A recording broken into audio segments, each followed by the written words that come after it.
স্বাগত বন্ধুরা, তোমাদের আবারও নতুন একটি টপিকে স্বাগত জানাচ্ছি। আজ তোমাদের 11 অধ্যায় তথ্য এবং উপাত্ত এই সমস্যাগুলো নিয়ে এই টপিকে আলোচনা করা হবে। মূলত আজকে তথ্য এবং উপাত্তের প্রথম যে আলোচনা, প্রাথমিক আলোচনাগুলো এই টপিকে করব। আশা করি তোমরা শুরু থেকে শেষ পর্যন্ত সমস্যাগুলো দেখবে এবং আমার সঙ্গে থাকবে। এই তথ্য উপাত্ত এই অধ্যায়টাকে বুঝতে গেলে প্রথমত জানতে হবে যে তথ্য কি। তাহলে তথ্য হচ্ছে কোনো ব্যক্তি বা বস্তু সম্বন্ধে কিছু জানতে চাওয়াটাই হচ্ছে তথ্য। কোনো ব্যক্তি বা বস্তু সম্বন্ধে কিছু জানতে চাওয়াকেই বলা হয় তথ্য। যেমন বাংলাদেশের জনসংখ্যা কত, বাংলাদেশের কতটি জেলা আছে, বাংলাদেশের কতগুলো নদী আছে, এগুলো সবই হচ্ছে তথ্য। আর তথ্যর পর যেটা আমাদের জানা দরকার সেটা হচ্ছে উপাত্ত। তথ্যকে যখন আমরা সংখ্যা দিয়ে প্রকাশ করব তখন তাকে বলা হয় উপাত্ত। তথ্যকে যখন সংখ্যা দিয়ে প্রকাশ করা হয় তাকে বলা হয় উপাত্ত। উপাত্ত হচ্ছে তথ্যকে যখন সংখ্যার মাধ্যমে প্রকাশ করা হবে তখন তাকে বলে উপাত্ত। যেমন বলা হলো যে বাংলাদেশে কতটি জেলা আছে, বলা উত্তরটা পাবো আমরা এরকম যে বাংলাদেশের জেলা সংখ্যা 64টি। তাহলে 64টি এটা হচ্ছে উপাত্ত। অথবা কোনো বিদ্যালয়ের নবম শ্রেণীর ছাত্র সংখ্যা কত বা ছাত্রী সংখ্যা কত, এই যে উত্তরটা যখন আমি পাবো সংখ্যা দিয়ে, সেটাকে বলা হচ্ছে উপাত্ত। তাহলে তথ্য হচ্ছে প্রশ্ন করা, উপাত্ত হচ্ছে ওই প্রশ্নের উত্তর সংখ্যার মাধ্যমে বলা। এরপরে আমরা যেটা জানবো সেটা হচ্ছে পরিসংখ্যান কাকে বলে।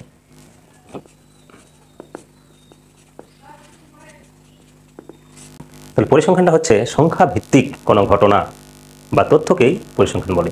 সংখ্যা ভিত্তিক কোনো ঘটনা বা তথ্যই হচ্ছে পরিসংখ্যান। সংখ্যা ভিত্তিক কোনো ঘটনা, যেমন বলা হলো যে কালামের বয়স 14 বছর, এটা একটি মাত্র সংখ্যা। তাহলে সংখ্যা ভিত্তিক অনেকগুলো সংখ্যা দিয়ে একটা ঘটনা তৈরি হতে হবে, সেটাই হচ্ছে পরিসংখ্যান।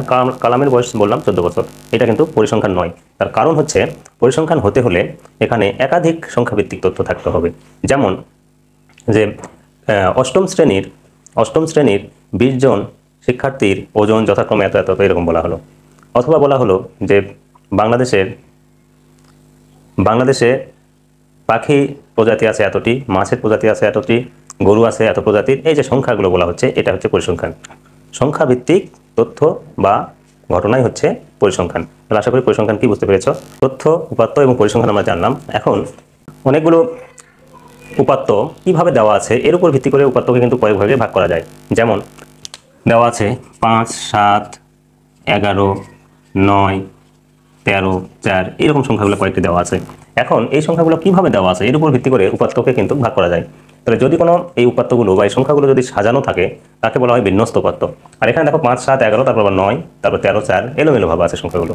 তাহলে ধারাবাহিকতা বজায় রেখে যদি না থাকে, এলোমেলোভাবে যদি থাকে, তাকে বলা হয় অবিন্যস্ত উপাত্ত। তাহলে সাজানোর উপর ভিত্তি করে উপাত্ত দুই প্রকার, একটা হচ্ছে বিন্যস্ত উপাত্ত আর একটা অবিন্যস্ত উপাত্ত। আবার এই উপাত্তটা কোথায় থেকে পাওয়া গেল, কে বললো কথাগুলো, আমি নিজেই সরাসরি দেখেছি না কারো মাধ্যমে উপাত্তগুলো সংগ্রহ করেছি, এর উপর ভিত্তি করেও কিন্তু উপাত্ত দুই প্রকার। সেটা হচ্ছে প্রাথমিক উপাত্ত আর মাধ্যমিক উপাত্ত, অথবা প্রত্যক্ষ উপাত্ত আর পরোক্ষ উপাত্ত। তাহলে প্রাথমিক উপাত্তটা হচ্ছে যে উপাত্তটা সরাসরি সংগ্রহ করা হয়, সেই উপাত্তটা হচ্ছে প্রাথমিক উপাত্ত। যেমন বাজারে গিয়ে 2 কেজি চাল, 2 কেজি ডাল, 5 কেজি আটা কিনা হলো, আমি নিজে কিনে আনলাম, কোনটার কত করে দাম আমি নিজে ভালো করে জানি, এই উপাত্তটাকে বলা হচ্ছে প্রাথমিক উপাত্ত। কিন্তু যে উপাত্তটা কারো মাধ্যমে দিয়ে আসে, মাধ্যম দ্বারা পাওয়া যায়, সেই উপাত্তকে বলা হয় পরোক্ষ উপাত্ত বা মাধ্যমিক উপাত্ত। তাহলে সাজানোর উপর ভিত্তি করে উপাত্ত দুই প্রকার, সেটা হচ্ছে বিন্যস্ত, অবিন্যস্ত। আর কার কাছ থেকে পেলাম এই উপাত্তটা এর উপর ভিত্তি করে উপাত্ত বা দুই প্রকার, সেটা হচ্ছে প্রাথমিক এবং মাধ্যমিক। এখন এই উপাত্তগুলোকে যদি আমি শ্রেণীবদ্ধ করতে চাই, পরিসংখ্যানের উপাত্তকে তোমরা আগের শ্রেণীতে জেনেছো এরকম শ্রেণীকরণ করতে হয়।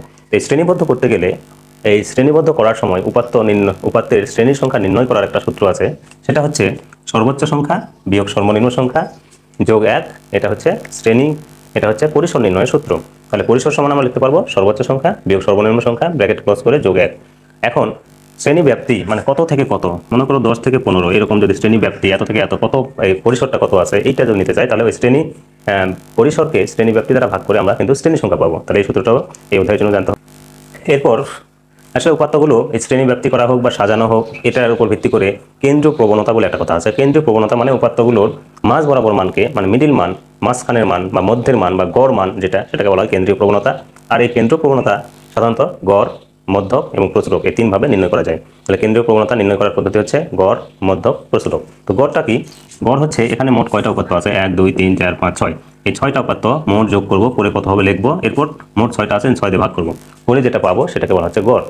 আর মধ্যকটা হচ্ছে এইটাকে আমরা ক্রম অনুযায়ী সাজাবো, ছোট থেকে বড় অথবা বড় থেকে ছোট। মনে করো প্রথমত সবচেয়ে ছোট 4, তারপরে 5, তারপরে আছে 7, তারপর 9, তারপর 11, তারপর 13। এই সাজানো হলো। সাজানোর পরে মধ্যক হবে যদি জোড় সংখ্যা হয় তাহলে মধ্যবর্তী দুটি পদের যোগফলকে 2 দিয়ে ভাগ, আর যদি বেজোড় হয় মধ্যবর্তী একটি পদ। আর প্রচুরক হচ্ছে এখানে সর্বাধিকবার যেটা থাকবে সেটাই প্রচুরক, যদি না থাকে তাহলে প্রচুরক নেই। যেমন এই অঙ্কে কোনো সর্বাধিকবার একই সংখ্যা নেই, তার মানে এখানে প্রচুরক নেই। তাহলে আমরা কেন্দ্রীয় প্রবণতার পরিমাপক 3টা পেলাম, গড়, মধ্য এবং প্রচুরক। আবার আমাদের এখানে আরেকটা জিনিস জানতে হবে, পাইচিত্র এবং আয়তলেখ। পাইচিত্রটা কি? পাইচিত্রটা হচ্ছে একটা বৃত্তের মাধ্যমে এই উপাত্তের বিভিন্ন মানকে এই চিত্রে বা কোণের বৃত্তের মধ্যে কিন্তু 360 ডিগ্রি কোণ, এই বৃত্তটাকে যদি সমান 4 ভাগে ভাগ করি প্রত্যেক ভাগ 90 করে হয়, তাহলে এখানে 360 ডিগ্রি কোণ আছে। এই 360 ডিগ্রি কোণের সাথে আমাদের উপাত্তের একটা তুলনা করে যে চিত্র তৈরি করা হয় তাকে বলা হয় পাইচিত্র। আর আয়তলেখ হচ্ছে গ্রাফ পেপারে আমরা উপাত্তগুলোর শ্রেণীব্যাপ্তি এবং উপাত্তের সংখ্যা সহ একটা স্তম্ভ এরকম তৈরি করাটাই হচ্ছে আয়তলেখ। তাহলে এই অধ্যায়ের মূল আলোচ্য বিষয় এগুলো আমাদের ভালো করে জানলে এই অধ্যায়ের অঙ্কগুলো আমরা সুষ্ঠুভাবে করতে পারবো। তো আজ এ পর্যন্ত, দেখা হবে পরের টপিকে, এবং আমরা অধ্যায়ের যে অঙ্কগুলো আছে সেগুলো ধারাবাহিকভাবে করবো। আশা করি তোমরা সেই সমস্যাগুলো দেখবে এবং আমার সঙ্গে থাকবে। সকলকে ধন্যবাদ।